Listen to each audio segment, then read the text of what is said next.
Hey everyone, welcome back to AFTV. Welcome to the Fourever Arsenal podcast. I know it's me, James, who's hosting.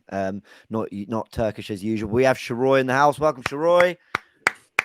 Welcome. No round of applause, Lee. I just did. I was. I love Sharoy. I don't like his lawyer stuff, but as a person, he's a good guy. I'll take that. Thank you.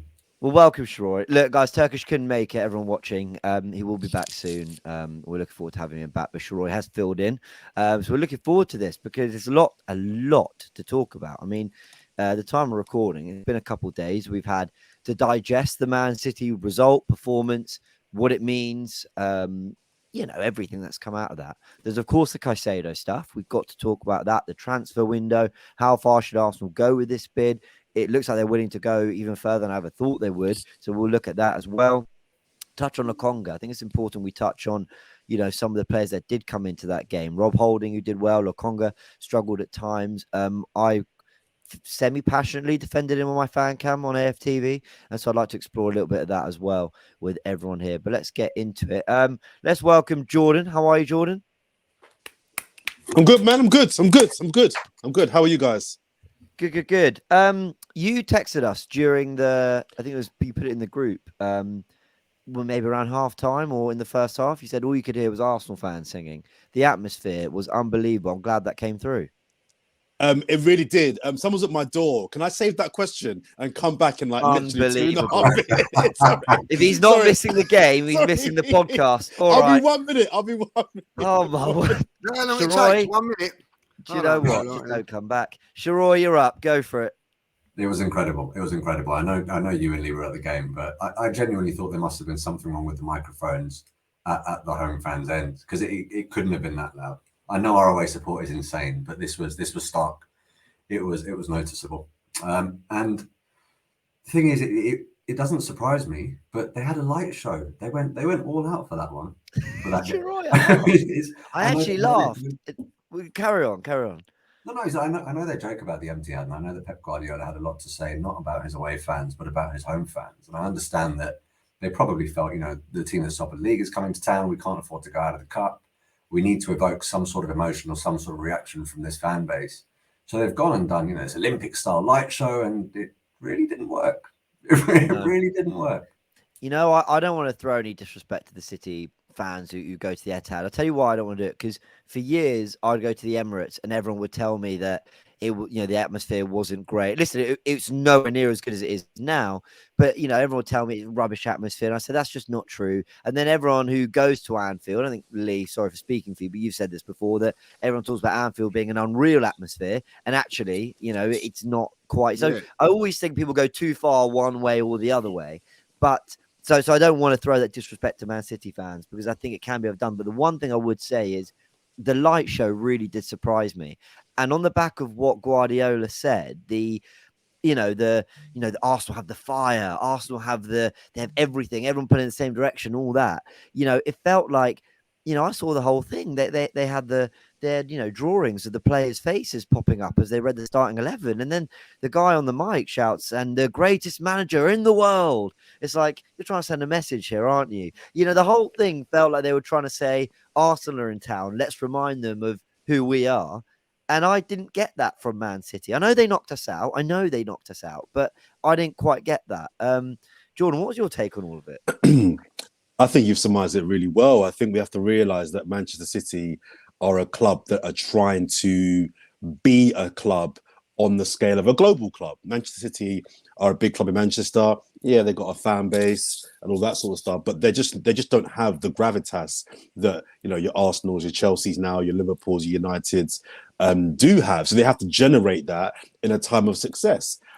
Sorry, just to your question earlier on. I'm not being biased, and me, James, I will call out Arsenal fans anytime I feel it's needed. But I'm telling you, watching on TV, I could only hear Arsenal fans. To the point where the person I was watching it with, they were like, rah. It's like, it was not once or twice, like 8, 9 times. The majority of the time I heard fans singing and chanting. 9 times out of 10, it was Arsenal fans. And that made me feel, first of all, quite proud. Like, yep, that's my lot making up noise. But I think it also says a lot about the away support. I think our support at the moment has definitely increased and got more vocal. So had that game been at Anfield, I think we still would have heard Arsenal fans, but we would have also heard Liverpool fans. I just didn't hear any City fans at all. And they would tell you on the ground that where they were, yeah, it was loud. It might have been. But in terms of on TV, it didn't translate. All I heard were Arsenal fans. There was one bit that came through on TV where you could hear City fans, champions of England, we know who we are, for a moment. And then you just hear our lot singing, we are top of the league. And it was like someone plugged in a subwoofer and turned up the volume. And that quietened that one down as well. Yeah. We can all enjoy the fact that we were louder on the day, but ultimately they have gone through, Lee. You've had a couple of days to kind of, take it in. And look, I believe that there are positives in defeat, and that sounds silly. And not just performance. I think there's positives that we can, explore about being out the cup and how we kind of, now navigate the season without it. But what's kind of your overriding feeling now, a couple of days on from being knocked out? Couple of things, really. Disappointed about losing the game, yeah, but also proud of the way we went there, and also looking back at it. I'm going to say this now. I feel that Mikel looked at it, rotated, wanted to give everybody a bit of a game, and I think it was important that we come out of that game without getting beaten heavily, which we done. Everybody got minutes, which is what he wanted, and at the end of the day, is it the end of the world? I don't think so. Not in the context of what we're going for. One of the greatest things, we had that cup of coffee afterwards, and the fella was a Manchester City season ticket. He said a very, very poignant thing to me. He said, we had one result today we had to get, and that was a win. You had two. You could have come here, got to beat us, and also drawn to us, and it would have been a good psychological thing. We had to win that game. This is Manchester City that have been winning everything. We had to win this game tonight. What does that tell you? That tells me a lot. What I will say about the fans is I feel that fans coming to the game, they're 8,000 up there on a Friday night, you know what I mean? Is that unbelievable? But I believe that the fans going into that ground, a lot of fans there, of course, don't go regular to the away games because it's a cup game. They felt obliged to make noise and all that. They feel because of what's been going on in the past, whether it be at the Emirates or at the away, we feel that we've got to do something. The two greatest things of the night from the fans' point of view, when the team went off, when the game finished, the whole end stayed there cheering and chanting Arsenal and singing songs, you know what I mean? The stadium was empty. They'd won the game. You wouldn't have thought that. I think that's a very, very good thing. And when we was all coming out, we'd be back to win the league, you know what I mean, when they were giving it to us. I love that, you know what I mean? We'd be back here to win the league. There's something at the moment with a football club that you love. Yeah, we lost. But at the end of the day, we're disappointed we lost, but we're not moaning and groaning about the performance, not moaning and groaning about Mikel's team selections and whatever. I thought it was a great day. Unfortunately, we went toe to toe with them. They changed one player from their team, maybe Ake. I think they changed Ake for a reason. I think they looked at that. I thought that was a great move. But other than that, they went as strong as they possibly could. We didn't. And that first half, I felt we dominated that first half, guys. I really do. I thought we really dominated it. As soon as Thomas Partey went off, it changed. We'll talk about Lokonga in a minute. I'm very much going to stick up for him in one respect and in another way not. But I thought, all in all, listen, they know they've got a fight on for the league. I was speaking to that fella then. That do you still think you can win? Yeah, I do. But you're one hell of a side, is what he actually said. I love that. You know what I mean? I'm not frightened of Manchester City no more. I'm a little bit frightened of them. Oh yeah, it's Manchester City. We are as good as them. The only thing that they're better than us at the moment is they've got experience and they've got a stronger squad. But we can do it, lads. I'm telling you, we can do it. I came away with that feeling we can do it. Sure. What was the message that Arteta sent to you when you saw that starting 11?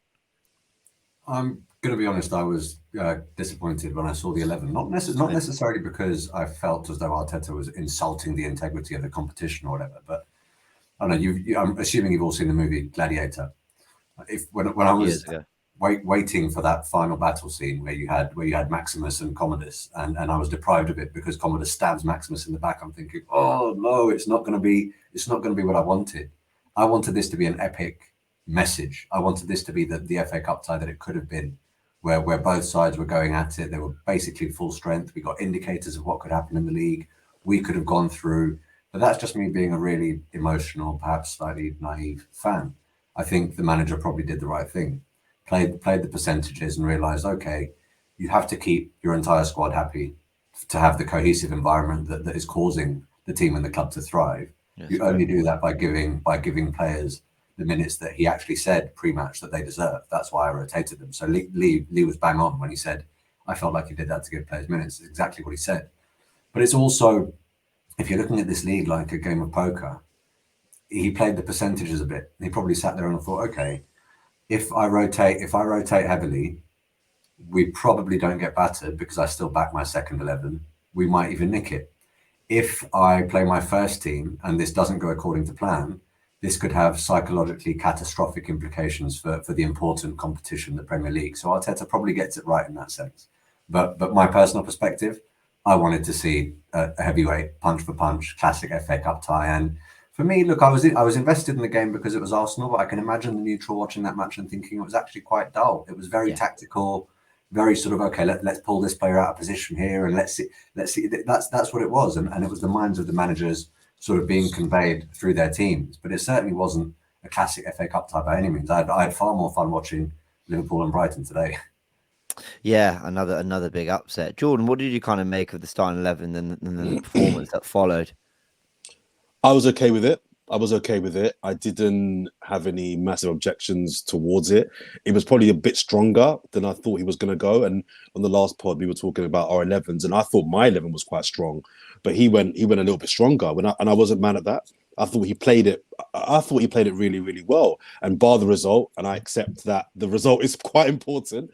But bar the result, I think it was perfect. Everyone got minutes. No one apart from Partey came out of it with a negative. And again, a caveat that Partey is a very important player. But I think it's important to use your squad. So I think it's all well and good. A lot of people saying he should have either just, put second team out exclusively or even just gone full strength like City did. But you've got to use your squad. You have to use your part of why teams do well is because everyone feels like they are a part of it. And I think you've got to give players, and we will get to Lokonga in a bit, I think you've got to give players an opportunity to fight for their place. And if you're not going to do it in the FA Cup, we're not in the League Cup anymore. So when are you going to do it? So I didn't have a problem with it at all. I think it was a slight opportunity missed in not winning the game. And I accept that we're playing the Champions of England here. But I think if we'd have won the game, it would have been a real punch on the nose to say, hang on a minute, we know you've been the best team in this country for the last 4 or 5 years. You're probably on paper the best team in the country right now, but we're here. And I think what that would have done is it would have made City think, okay, it's only the cup, but we've got to play them in 2 weeks' time. And we've seen what teams going to the Emirates, how they get dealt with. Only Newcastle got out there with a point. We're in for a battle here. Whereas now they can at least say, you're on form. This year, you're the better team, but you still can't beat us. Had we have beaten them on Friday, they wouldn't really have had anything else to kind of cling to. So they can hang on to, as good as you are, you still can't beat us. But I think it's our second team. So I think we played really, really well. For the first half, we were brilliant. Created 3 or 4 really good chances to score. Second half, they got a good goal. And that's what happens. Eddie Nketiah was a great tackle away from equalising. I don't have any massive complaints about this particular fixture. I'm not gutted morale.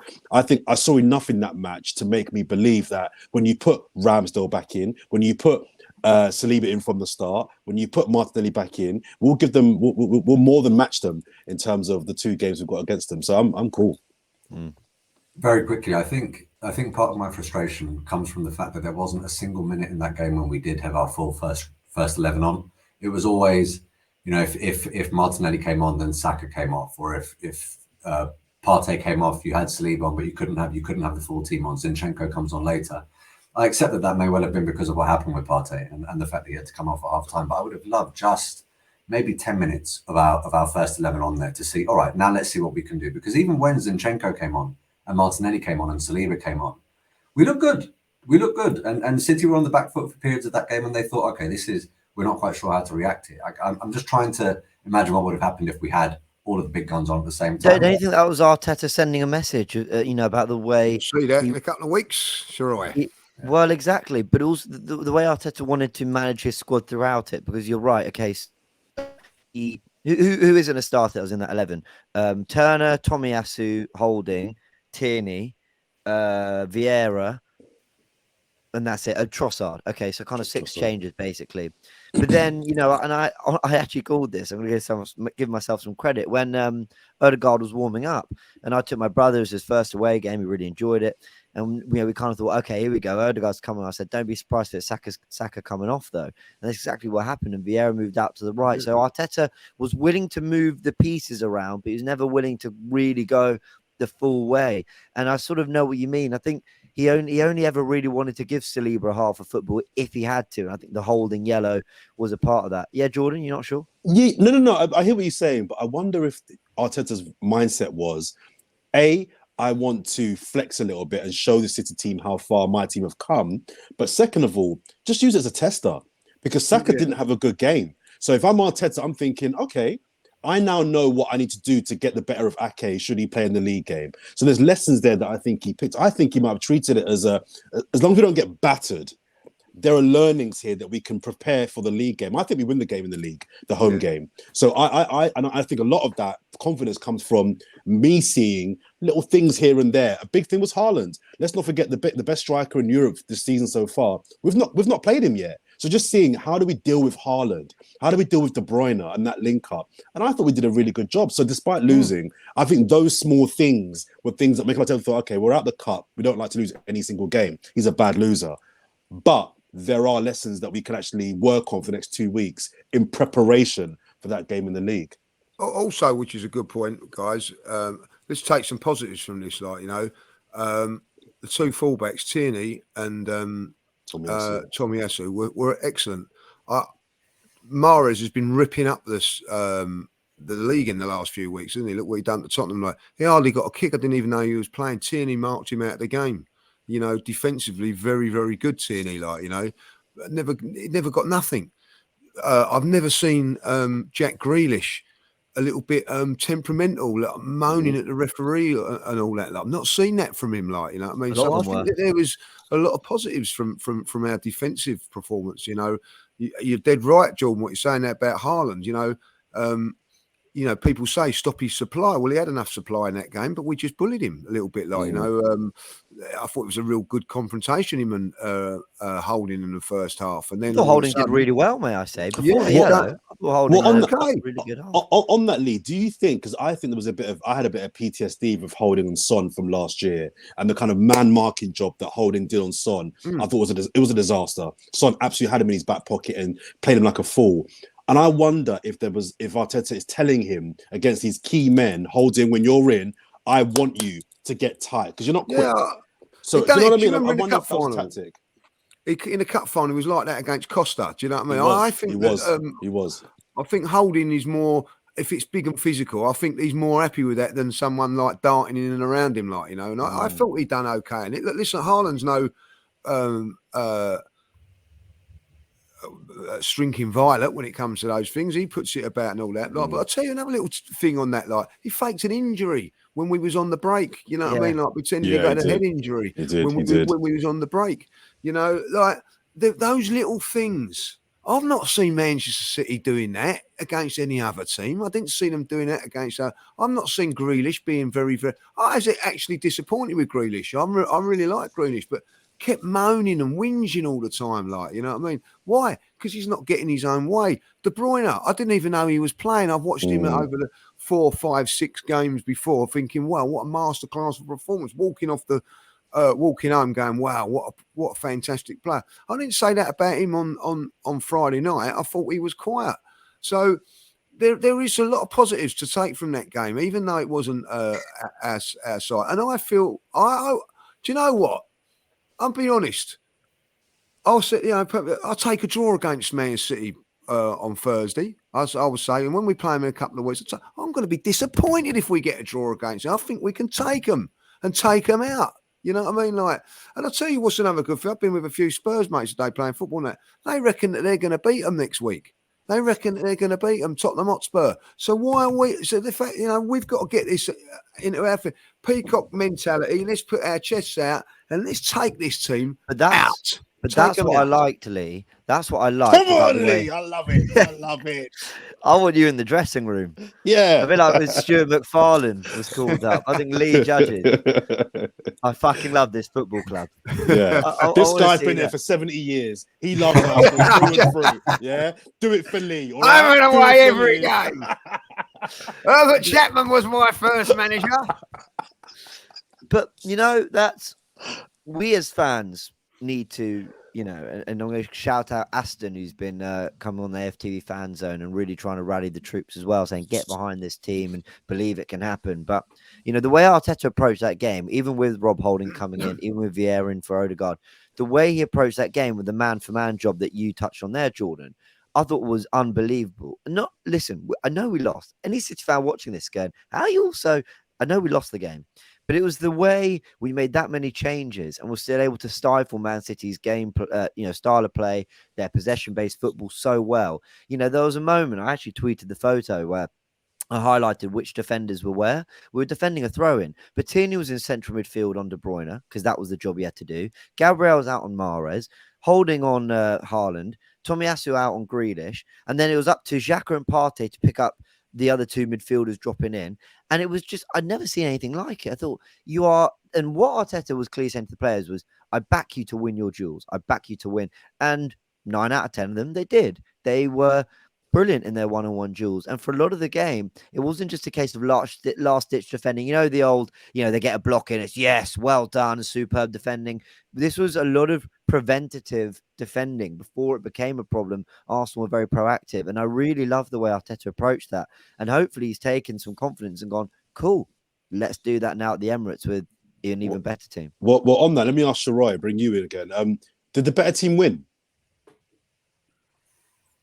Because apart from them, the De Bruyne chance in the first half where he curled it just wide, I can't think of any more chances. Goal scoring chances they have. How many chances did they have? A lot of people describe this as a game of two halves, and I think our first half was better than their second half. I think that's fair to say. I think their goalkeeper kept them in the game in the first half with two very, very good saves. One from Trossard, and there was the absolute screamer from our right side, outside of the box. But I know that people will probably look at this and say, "No, you're being a bit ridiculous here," because there was a serious amount of quality for their goal as well. Grealish had an inordinate amount of touches in the box, and a lot of people would have panicked and just lashed that across the box, or maybe gone back towards the corner flag, or gone back to reset towards their central midfielder. He had the confidence, despite having not affected the game in the way in which he may have wanted to retain the ball, take those touches, wait until he picked out the pass.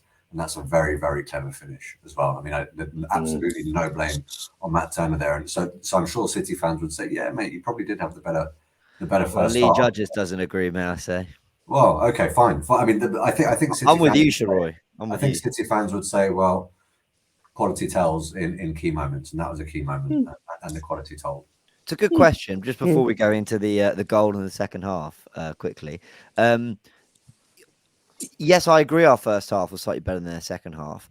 What I would say, though, because like I said, we did lose the game, and in exploring why maybe we weren't able to find an equaliser, what Man City did do once they got that goal, they weathered 5 minutes of us putting some real pressure, lovely crosses from Xhaka and some nice moments. But then actually, there was a good 10, 15 minutes where we didn't touch the ball, and they were just doing the Man City thing. And I was watching it going, get the ball. I know we've not been used to that this season. We've been used to Arsenal pressing, win it back, high tempo, playing in the opposition third. Man City, they are still experts when it comes to killing a game sometimes and just going, all right, let's just ease it down. Let's just turn, it's the analogy is the turn down the heat on the hob. It really felt like that, where we maybe would have had a bit of momentum, brought on Zinchenko, he had a bit of an impact for 5 minutes, and they went, okay, let's settle this down. And, the one thing, and I've been listening to City fans have been saying that wasn't our best team. And I thought my first thing was, yeah, that's what Guardiola's been putting out. But then I actually know what they mean. Really, Carl Walker, when he's at his best and he's kind of ready, he's playing. Diaz isn't in the team. Laporte hasn't been in favour. That's irrelevant. I know. But what I'm saying is, let's not forget the quality they do have, and that while we came up against Man City's maybe best 11 at the moment, we haven't, I don't think, faced the best Man City that we've seen over the last year or two. Do you know what I mean? Like, I still fear that they have levels to go I up. think there's a little bit too much looking back though with that assessment. When they're saying Yeah, it's not our maybe. best team, it's like, well, fine. You might suggest that you're not as good a team now as you may have been historically, or these players aren't hitting the heights that they've hit historically. But the reality is that is probably near enough their best 11 now, which is why one of the greatest managers in the world has chosen to start that 11 week in, week out in the Premier League. So for me, I'm not buying that. Yeah. No, I'm not buying that. No. Neither, no. Let's talk about the second half. Okay, Lokonga comes on for Partey. What we know is that it looks like Partey's fine, basically. And yeah, not much more to be said on that. I mean, obviously, we know Arsenal in the market for a midfielder. We'll touch on that in a bit. And do you know what? Another player I didn't actually mention. So you know what? Let's do these. Let's do these together. I want to get everyone's opinion on Leandro Trossard, who I thought looked really bright. And then Lokonga, who came on, and where everyone stands on the whole Lokonga thing, because I feel for him, and I know people watch this and hear my opinions. They hear my fan cam, and they think, James, come on, you're being too nice. But I do feel for him. I'll explain a little bit why, but I kind of want to hear everyone else's thoughts first. Lee, you kind of said you wanted to defend him a bit and not a bit. What did you mean by that? Listen, I'm getting a little bit fed up with Arsenal fans comparing him with Partey. You know what I mean? Like, it's not fair. Let's get that out of the winner. It's not fair. You're looking at a world-class player in midfield. There's always going to be a drop-off. And it was obvious there was a drop-off in that light. That's not Lokonga's fault, by the way. That is Thomas Partey being so good. He makes midfield look easy. Let's get that out there now, I thought Lokonga done all right when he come on. I don't think he was that bad. Where there's a couple of times when he doesn't know when to press and when not to, and in there. He's had his last game was against Oxford, which was 2 or 3 weeks ago. You're asking him to come into a minefield of a midfield to come in at their game, where you've got a midfield of Rodri, De Bruyne and Gundogan are all top-notch players, and you're expecting him to come in there and be dominate a midfield. It ain't going to happen, guys. It's not going to happen. But I thought he done okay. There was some good things he done. Some lovely range passing over to Saga or Vieira on the right-hand side. He showed a good range of passing. Got caught out a couple of times, a little bit of a mixed bag, but he's young. So I'm in the ground backing him. Come on, you can do it. I really, really want him to do well because he's shown flashes of doing it. The one thing I can't have is what he done at the end. Just walking straight off. I can't have that. You know what I mean? We're all in this together as fans, players, and everything like that. 8,000 fans gone up there on a Friday night, and you just walk straight down the tunnel. We're not slagging him off. You know what I mean? Far from it in on that crowd. No one was slagging him off. Everybody was encouraging him. And for him to do that is disappointing for me. You know what I mean? I understand his frustration. I understand it all on that. And maybe in his defence, this is what I'm going to go in his defence. They're ready to play out £67 million for another midfielder. Maybe he knows his Arsenal career is not going to go the way it is. But what I do feel is before we judge him is let's get him out on loan. Let's give him a good run of look, a little bit like Saliba had. You know what I mean? Look at the loan moves that Saliba has, and then he's come back when he's ready. I think it's been a little bit unfair of him, but what he done at the end there, I'm disappointed. I was disappointed with him on that. Okay, let's do a vote. Let's do raise of hands. We'll do first raise your hands if you were disappointed in walking down the tunnel, and then the second option will be raise your hands if, which is where I am, which is that he just, I don't mind it. For me, it felt like he just walked off disappointed in his own performance. Hands up if you're disappointed that he walked down the tunnel and didn't. Okay. I'm in the middle. Sorry to be difficult. I'm in the middle. No, really? Not you, Jordan. Come on, man. I'm surprised you saw it, Jordan. There's no need for that. He had to go and open the door to a man. That was me leaving early. I get why fans get upset about players walking off early because it's a Friday night. You've travelled all the way up to Manchester. You've paid your hard-earned money. You know how much Arsenal tickets are. It's not that much of an effort after a game to come over and just clap the fans, even halfway, acknowledge the fans, cool, and then walk off. You can't take all the plaudits in the good times and then, when the bad times come, you can't do the bare minimum and walk over. So I get why for the fans that are there in the cold, it's in Manchester as well, why you would be a bit vexed by that. I get that. I'm not going to tell you any Arsenal fan they shouldn't be angry about that.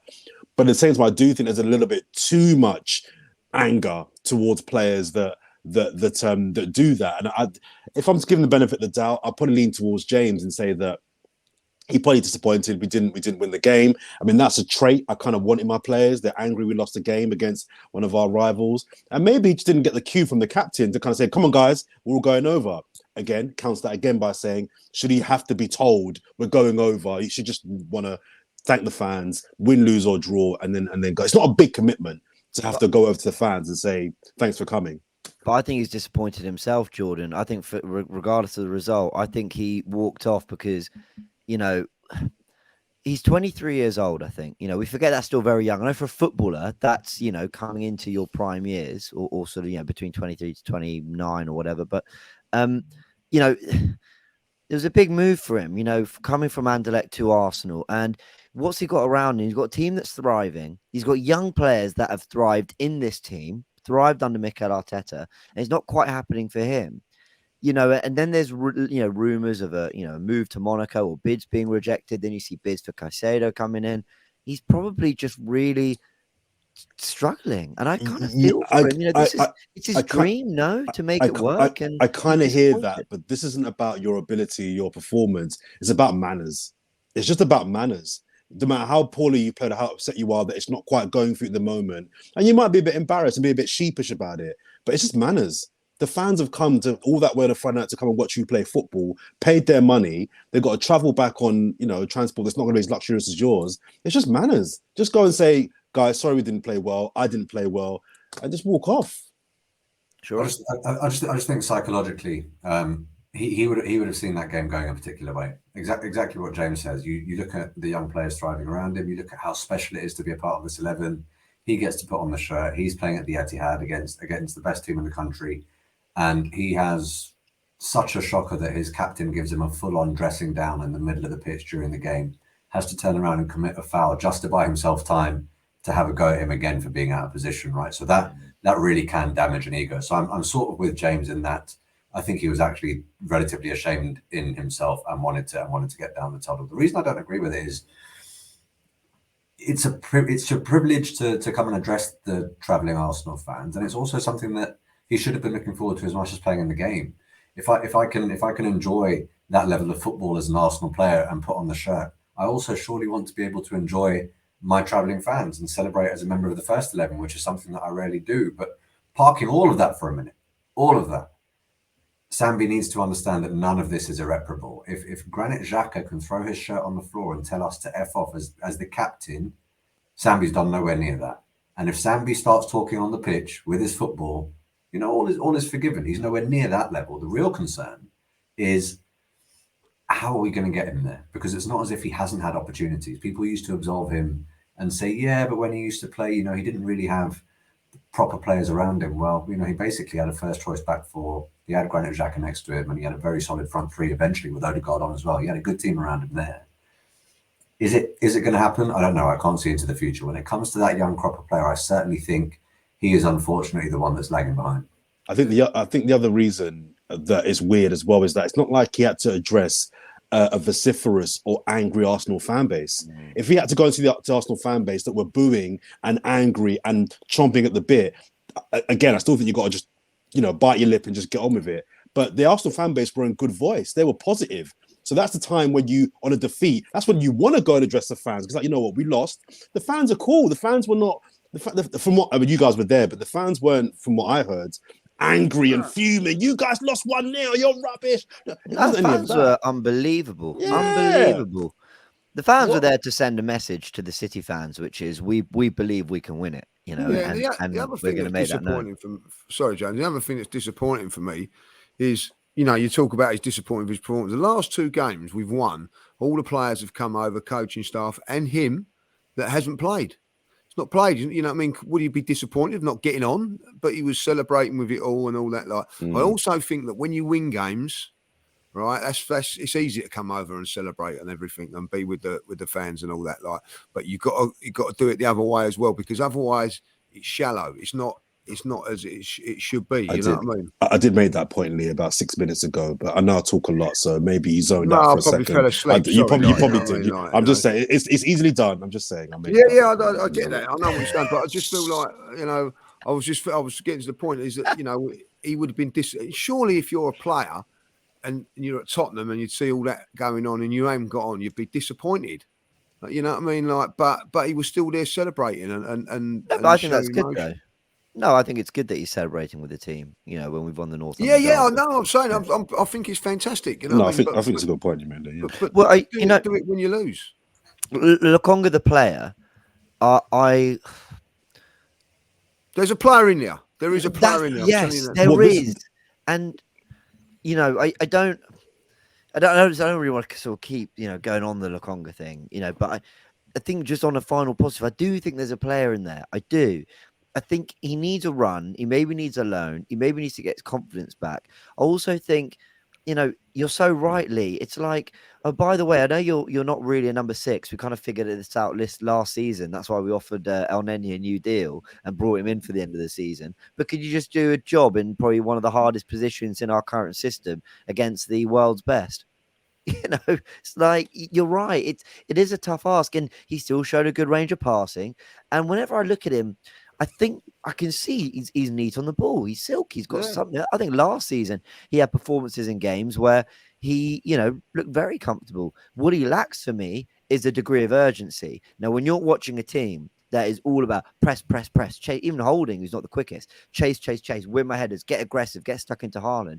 That's where he lacks a little something. However, and this is my final point, I saw some people blaming him for the goal we conceded. Now, I will say, I haven't gone back and rewatched the highlights. I can't remember if there was something in the build-up that he could have done better. But anyone blaming him for not closing down Ake on the shot, I think you're looking. I think that's you're harsh. Looking too much. That's I think Saka and was it Tomiyasu or whoever? Saka got pulled into Grealish. They didn't deal with it great, whatever. But then it goes to Ake, and then I think Saliba's turning away. But that is a classic example of, but Saliba's the new guy and we love him. We want to sign a new deal and he's been brilliant. So we're not really going to say anything. Saliba wasn't great on that goal. He kind of went to him, but he kind of turned away from it. So I think anyone trying to blame Lokonga for that, I think, you know. Can I also say, I don't think it's a good thing, Odegaard having a go at him. I don't think that's good.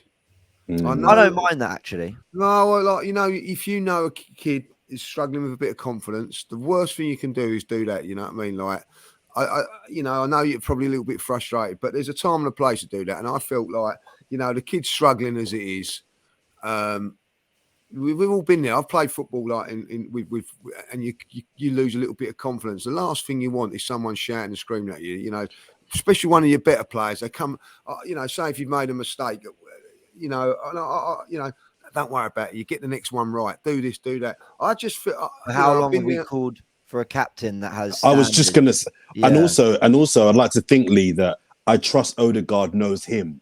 So your captain should know all the players. So maybe he thinks the tough love approach actually is the approach that he needs. Maybe. It very much does depend on your character, doesn't it? Because there are certain players. Arsene Wenger said it about Mesut Ozil. Said you can't lay into him. He's a player that needs an arm around him. But there are other people that really react to when you get into them and you make them feel like shit. I would have given him a fist in the mouth. I would have. But I feel a bit sorry for Lokonga. Oh, I do. I think everyone does. That's our chance of getting Ozil on the podcast done. I don't feel sorry for him at all. I've been a bit critical, but I think quite respectful about what I think about Lokonga. However, I'm going to be a bit soft in terms of I trust Arteta. So if Arteta can coach him and thinks that there's a player in there, then I'm prepared to give Lokonga some more time. I don't think there's a player that you guys think's in there personally. I think he's a decent player. I think we're talking about an Arsenal player. Can we see Lokonga featuring in an Arsenal Premier League winning squad over the next 2 or 3 years? I can't. But I'm prepared to give him time. I'm not on his back. I'm not cussing him. I'm not abusing him. I trust Arteta. If he thinks there's a player there, that's enough for me. I mentioned we'd touch on it, Leandro Trossard, and that, filters nicely into signings from Brighton. Yes. Need for a holding midfielder after the Lokonga chat. You see where I'm going with this, everyone? Well done. Well done. I know, very clever. I'm the master of transitioning topics. Turkish who? Well, he'll have something to say about that, Jordan. Caicedo, £60 million bid made. And actually, sorry, I keep saying this. I keep introing Trossard, and then let's talk about. I thought he looked brilliant. And give me more Brighton players. They all look brilliant. Very direct. Very direct. Yeah. That's what I liked. I think what we're doing in certain positions is we're getting two very competent players, and they often have ever so slightly different qualities, which is what you need to unlock different opposition sometimes. So you can look at Odegaard, who's brilliant in tight areas, has that eye of a needle when it comes to short passing. Fabio Vieira, fantastic long strikes, got very different attributes. I still say Odegaard's the better player, but I think Vieira brings something different, right? We've got Zinchenko, controls midfield from left back, incredibly technical. You've then got the more orthodox left back in Kieran Tierney, both very, very good players. I think now on that left wing, even though Trossard can play across the front three, I think you've got Martinelli, who brings up something ever so slightly different to Leandro Trossard. And it's amazing what one player can do to the way you look at the complexion of an entire team and a bench. Because from before we signed Trossard, I used to look at our bench and go, yeah, that looks thin. All we've added to that bench is Trossard, and I look at it now and I go, oh, yeah, that looks all right. You know, that's just to be fair, Smith Rowe's back as well, so that name also helps. But no. He's got a thigh injury or something. I know. But I take your point. I hear your point. Trossard, very good. You look good. 60 million for Caicedo. Oh, go on. Sorry, I was going to move on to Caicedo and then linking the midfield chat with Lokonga to Trossard, new signing, to what I think we still need. I still think we need a midfielder. Before this window closes, we have to buy a midfielder. It's a must. I've been banging this drum and boring everyone to tears. A midfielder is a must. I think a midfielder is more important than Trossard. It was important. We needed Trossard. But for me, there's just nothing. There's nothing below Partey and he shan't be named, in my opinion. And you mentioned Lokonga, we're comparing him to Partey being unfairly. I was just comparing Lokonga to being a competent young player. I don't see enough. But I need a player in there that can give me confidence that if and when one of our two midfielders drops out, we've got a guy. I'm not sure Caicedo is the guy. All my nerdy football friends that watch European football and know the stuff, they said to me, Caicedo is an effing player. They're like, if you guys get him, you've not got a defensive midfielder, you've not got an attacking midfielder, you've got a midfielder that can do everything. And this is music to my ears. However, the 60 to 70, £100 million fee that's been required, I know it's not my money and all that sort of stuff, that makes me a little bit nervous. 26 games for Brighton, that makes me a little nervous. But get me someone, please. Interesting. What about the rest of you? Where are you on it, Lee? 70 million. Listen, 70 million's over the odds. 70 million's over the odds for a player that's also come out and said he wants to leave. You know, if it goes to 70 million and Brighton don't do the deal, then they're crazy. They're crazy, because you're going to have an unhappy player now. It's all right saying, "Oh, go back from in the summer." Arsenal's record is that they don't do that sometimes. You know what I mean? If you have a look, so he could be in a real difficult situation. He has made it clear that he wants to leave. He's made it clear that he wants to go to Arsenal. So, what I think Brighton have got to do is get the best deal they possibly can. Well, for me, it may be like they have to try and get somebody in. I'd even say to them, have Lokonga on loan to the end of the season as part of the deal as well. It's not a bad idea. That is not a bad idea. Something like that. Give him the 70 million that I think is fair. Fair is more than fair for a player that's been playing. He is a very, very good player. I've seen him a few times. Very, very good player. And he's what we need. You know what I mean? He's not just for the here and now. He's for the future as well. 21 years of age. If we was to get him and then in the summer get Rice, you know what I mean? What a midfield quartet that is like, you know what I mean? To take you for a Champions League and titles for the next 3 or 4 seasons. And also don't forget that as much as we love Partey and Xhaka at this moment in time, I will name him, by the way, they are in their 29 and 30s, 31, 30 next season. So, we've got to be looking to phase him out at some stage. Do you know why? Because football's ruthless, guys. Mm-hmm. Yeah. A lot of people have been trying to get their head around our recruitment because it was clear that we needed a midfielder last January and then we needed one in the summer. And, we went for Douglas Luiz and we couldn't get him. But now in this window, we've been linked to Fresneda at right back. We brought in a left centre back. These aren't, I think it's brilliant recruitment, by the way, because it shows that we think that when the right player comes along, even if it's not something we need to add instantly, if it's the player we want, we go and get them. I like that. Right. But you can't do that at the expense of a gaping hole in your midfield. So I'm sort of sat there trying to figure out why that is.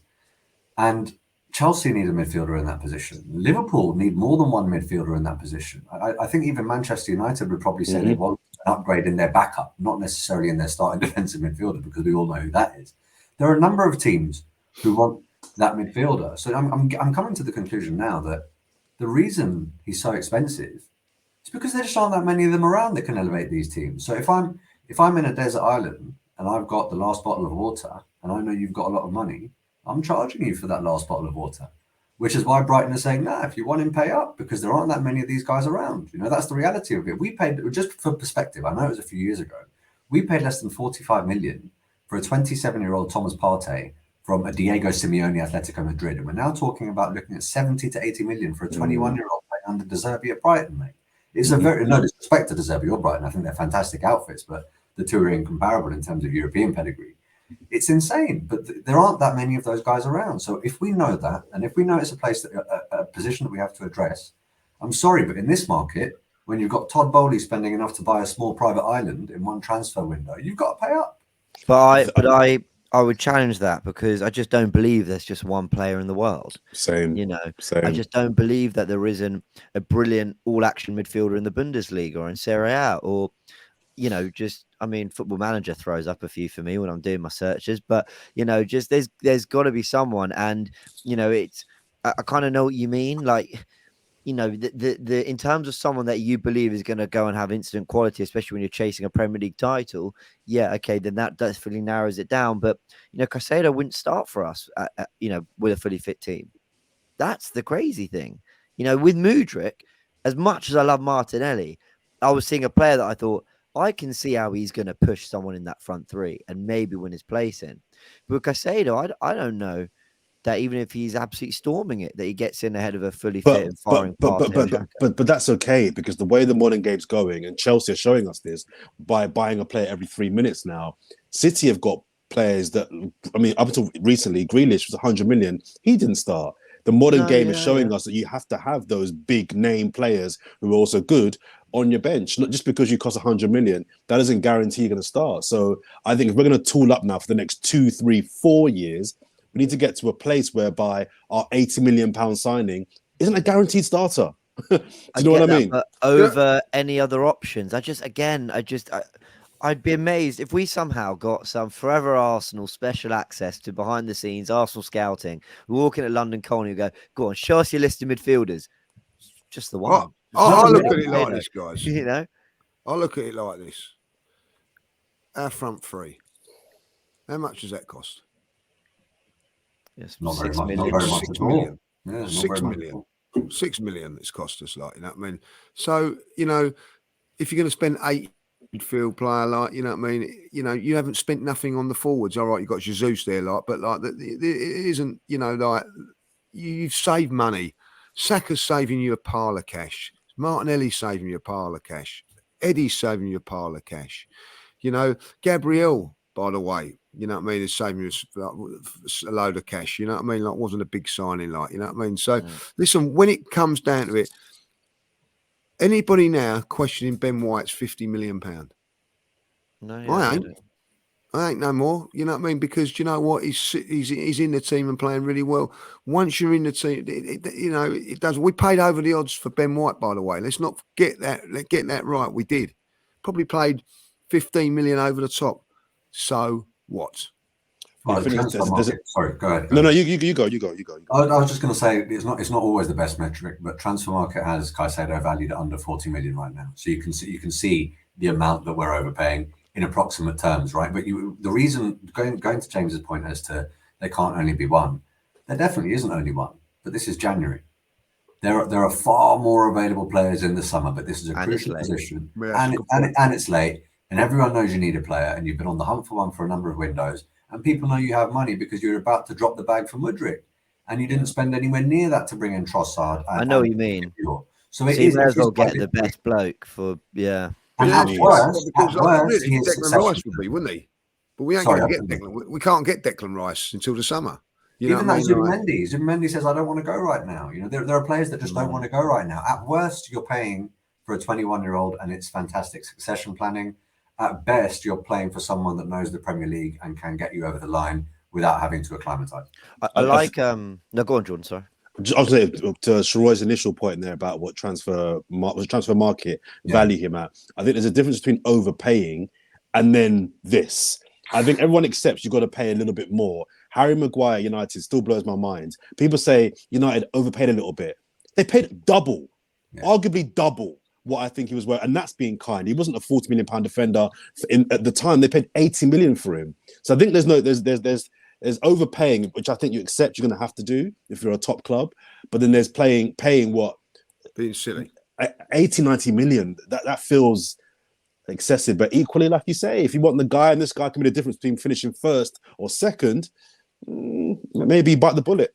Imagine Partey goes down. Imagine Partey goes down, God forbid, in the next few games, and Elneny's still injured. You could finish fourth. Well, okay, but then would we not all be sitting there going, "Oh, you know what? Why didn't we just get him?" I mean, even if we're overpaying by 30 mil, who cares? This is the Premier League. So that's what it is. They can't win as the owners. They can't win because it's either you're getting rinsed in the market, or now you didn't get us the cover. Other teams are paying. Which is it? Well, that's the big one for me, right? If it's Caicedo for 70, 80 million or nothing, 100% do it. 100% do it. I just struggle to believe that there's no one out there. This is why I think it's taken a while to hear about a second bid, or that we didn't really get much progression in the last day or two. It's because I think actually Arsenal are exploring other options. I think they are trying to go, is this really what we're going to do? And also, I know Brighton will be saying very publicly he's not for sale. Everyone has a price. I think they probably have said, look, all right, fine, he is, but this is what it's going to take. And Arsenal are trying to sort of, plan their next step. I also like what Lee said there about when you look at the money saved elsewhere, I think every really successful club has a little bit of luck on the way. And sometimes that can be your academy players coming through. And Arsenal have had that. Saka, Martinelli, great fine at 6 million. Eddie coming through the academy, superb. Smith Rowe, one of them as well. But you could look elsewhere. You're right about Gabriel, 27 million. Saliba, 27 million. I'd argue they're both 50, 60 million pound defenders now. Odegaard, 35 million. No, you could 3 times that the way he's playing. Jesus, 45 million. He came in, he looked at an 80 million pound striker. So I know what you mean. Kind of, if Arsenal could go, look, really across the squad, we saved on all these other players who are worth so much more now. Exactly that. Caicedo's a 50 million pound player with his potential, what he's done. Pay 70. So my fear, James, is that we're so close to the deadline closing now, and I'm worried about what happened in the summer. It feels like you're so far down the line now with Caicedo. If that's a guy you want, rather than looking at other options with 2 days to go now, just get it done. Don't start looking at other options and leaving yourself open. Just get it done now. The guy is vulnerable. He's come out and said that he's not a transfer request, but it kind of is. Just see it through now and get it done. In Arsenal's defense, I don't know if this is a get it done, because it's not, at least with Shakhtar, they said 100 million or nothing. Whereas Brighton, they're publicly saying he's not for sale. So while I am of the opinion that behind the scenes they've said, well, actually for 90 we do it, or 85 or whatever, publicly we are hearing that they've said categorically he's not for sale. In which case Arsenal can keep going, what's the price? We just want to get it done. And they're going, well, you're not going to. The manager's come out today and said that he's come out and said that the team can continue without him. He said we're ready. We're prepared to continue without him. And let's be clear. Yeah. In 2023, in the society that we live in and the way the Premier League is set up, Brighton have a price. They do. I'm not sure. I don't know if they do, Sherrod, not in this window, because I think they know they can get the same fee in the summer. But I don't think they do in the summer. They can get 3 or 4 teams. I don't think they do get the same fee in the summer. I don't think they get the same money in the summer. No. That's the thing. That's the thing. Robbie made a great and also, point. you've got a player that's going to be unhappy for 6 months or whatever, you know what I mean? And, listen, they set a little bit of a precedent with the Trossard one, you know what I mean? He said, well, we weren't happy in training, or he can go. You know what I mean? So, he'd be going in the office going, well, you've done that with Trossard. I want you to do that with me now. Wasn't Trossard running down his contract though? Yeah, but they still said no, he's not happy, and he left him out. They extended it by a year, to be fair, so they could have waited the summer. They activated a 1-year extension. But they said we don't want no one happy in the squad. And that, listen, you're stopping a kid from doing his dream move. It's tough, you know what I mean? I do get Brighton though. I do get why. Of course I do. I'm so sick of people had it in the past, thinking they can take whoever, and you've left it too late. No. But James, I don't think that's the issue. I don't think the issue is them thinking everyone thinks they can just roll up to us and take our players. I think Brighton know where they are in the food chain. I think they know that when they get a player, he's going to leave them. I think their frustration is you can have him, but it's 100 mil. You can have him, but it's 100 mil. And we're not going to barter on that. They've shown in the past they're not prepared. When they say what they want, they get what they want. I think they're happy to let him go because they know where they are on the food chain. I think their problem is that we'll do it on our terms. £100 million. They're playing so well though, and I think they're 90 ambitious. I think they are ambitious. So yeah, you know, Robbie made a great point today. We're doing an Australian Open watch along, and he came on at the end to celebrate the Djokovic win, and he said Anthony Gordon, you know, 60 million wasn't enough to get him out of Everton in the summer. Now he's gone for 45 to Newcastle. Why? So, why? Well, because he was playing badly. And why? Because he's Everton are about to go down. Well, because he wasn't allowed to have his move in the or summer. he's not that good, which down is tools, low-key my theory. He's down tools. Down tools, not happy. So let's make predictions, everyone, then. Okay, firstly, raise your hand. Do we get Caicedo? 3, 2, 1. So Roy thinks we do. Okay. I think we do. Sorry. Roy thinks we do. Okay. I think we raised the bid. Okay. Lee, you're not sure? I'm not sure on that. Okay. Raise your hand. Arsenal sign a midfielder. 3, 2, 1, go. Yes, they will sign a midfielder. Okay. So everyone thinks Arsenal will get one more. This is going to be brilliant the next show when we've got no one in. We're now by Tuesday. Let's do a final one. We'll go around. If we are to get Caicedo, what would the price be, Sharoy? I think we'll end up paying 80 for him. Agree. Lee? 75. Yeah, I was going to go 70. I was going to go 75. Yeah, I was 77. Anyone? 77.5. Yeah. No, Have I got a 70? I've got a 91. Have I got a 75 plus add-ons. Yeah. Won't specify the add-ons. All right, fine. Oh, well, let's have a little look as we're talking predictions. Let's have a little look at the prediction table.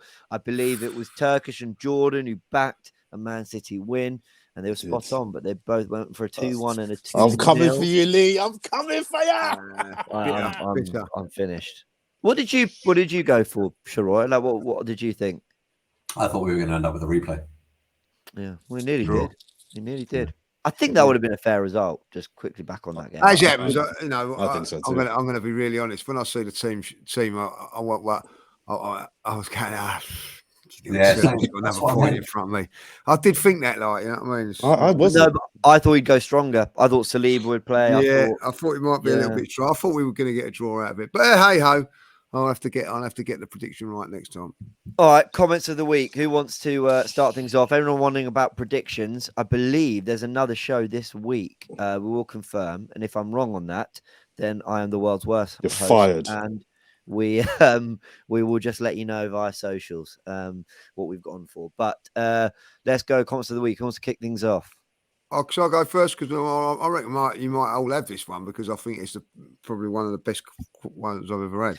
We might do. Is it from Bye 36? No, AJ2. I think no, AJ. Sorry, AJ2. Oh, we've all gone for different ones. Then this should be fun. That's all right then. Went to the barbers last week and asked for a Jordan. The barber asked, "What are you on about?" Highlights.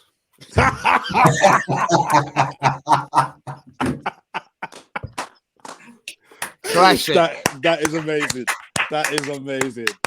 That is amazing. AJ quality. That's the ones we like. That is absolutely amazing. That is the comment. Yeah. There was one a couple weeks ago, but otherwise that is up there for comment of the season. I think we should watch them all back, and at the end, comment of the season so far. Comments of the season. That is brilliant. That is brilliant. That is well done. It's very, very clever. It's well thought of, well clever, and funny as well. Well done. That is genius. Well done, mate. Well done. Go on, Sharoy. Mine is from K Gage Low Raymond Malopa 8683, and he says, "Who needs a new central defensive midfielder when we've got Jordan here with all these interceptions?" That was my one as well. I thought that was clever.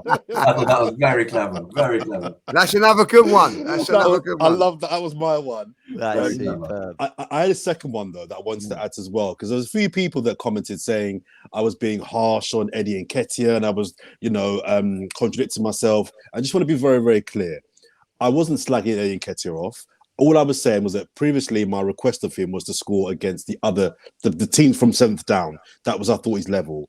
He then scored against United, 2 big goals. That surprised me. I'm very, very happy. I said on last week's pod, now my challenge is, can you score in games when maybe we're second best and we need our striker to do something a bit special? And one, I'm not going to call him what I want to call him because Turkish will tell me off. And we're trying to be nice and respectful to everybody here. I can't find it. But he's making the point that I was trying to insinuate that I was just being overly harsh on him. And I wasn't. I just want to be clear. My challenge to Eddie Nketiah now is to continue doing what you're doing. I had doubts on him. I've gone back on that. He's a really good striker. But people didn't understand what I was trying to say about Nketiah last week. I wasn't wishing us to have a bad game. I was saying that there's going to be a bad game. It's going to happen. You don't go 38 games and not have a bad game as a team. But when that bad game comes, I'm wondering, is he the guy that can win us that game and get us out of a hole? Look at Premier League history. The teams that won Premier Leagues, they've had games in those years where they've been poor, but your Henry or your Van Nistelrooy or your Suarez, they didn't win it that year, but just does something. One chance and you've nicked 3 points. I'm wondering, can he be that guy for us? I think that's a fair point. When you're batting at this end of the table, I think this is, no one's saying he's not doing well. It's just asking the next question, and that's fine. But yeah, from Bye-Bye36, he goes, absolutely love this podcast. Thank you very much. He says, here is an idea. Turkish, James and Lee, and we'll get you in on this, Roy, should test Jordan to see if he watched the game by making up something ludicrous I saw that as well in the game and see if he catches on. I saw that comment as well. I love that. We absolutely should do that. We should just say, that 2-footed challenge though from we'll pull him up. Yeah, Casemiro. We'll catch me out. All right, I'm up for it. Maybe one day just to see. All right, everyone. That's been the Forever Arsenal podcast. We hope to have Turkish back soon. Thank you for filling in, Sharoy. Superb as always. Round of applause for everyone. Round of applause for the comments of the week as well. You guys, that was a really good week of comments of the week. So well done, everyone. As always, leave in your comments. Let us know your thoughts. We should be back for another show looking ahead at Everton. Obviously, this is more reaction to City. We've got a bit of time. There's still a lot to find out, including signings, including Partey's fitness. Quite a few things to know before Everton. So we'll be back for a podcast later in the week. Hopefully, Arsenal get some business done. We're all expecting them to. Who, when, how much, we don't know, but we know they're trying. That's for sure. Like the button, like the video, like the button. Like doing so well. I was on a roll. I've been screwing up all my outros recently. Like the video if you enjoyed it by hitting the like button and subscribe to the channel. Many thanks, everyone. Catch you next time.